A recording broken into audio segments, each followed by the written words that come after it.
Hi, I'm Rich Heffron. This is this week's Delaware State Chamber of Commerce Legislative Report. It's a good Monday. It's a super Monday in the Philadelphia area for obvious reasons. I'll show you.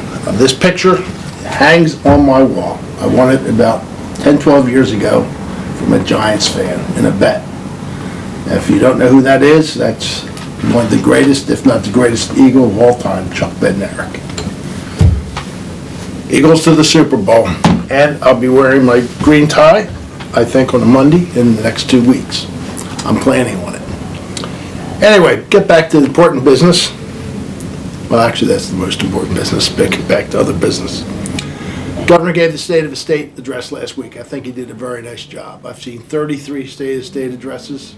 He talked about what he accomplished last year. He talked about what still needs to be done. And he talked about what he plans to do this year. I'm not going to go over all the details. You can read the speech or watch it. But I think this governor did a good job of explaining exactly what direction Delaware's heading in and what he wants to accomplish. This week's another important address. He's going to give us his budget, which actually puts the meat on the bone of the State of the State address. We have a little extra money this year. It means we'll get through this year. But the DFAC report for the next 2 years after this fiscal year is not as good. As the governor said, and we've repeated over and over again, we have structural problems that we need to take care of. And also, Senator McDowell did a piece yesterday in the dialogue section of the Sunday News Journal, and he talked about the same thing. We need to be more efficient with the money we spend.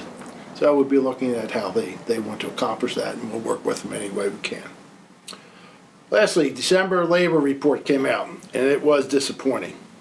Delaware, in 1 year, from December 16, December 17, our unemployment rate went from 4.3% to 4.7%.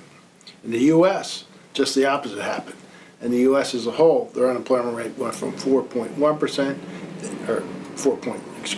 went from 4.7% down to 4.1%. So we're ahead of the national average, which is not a good place to do.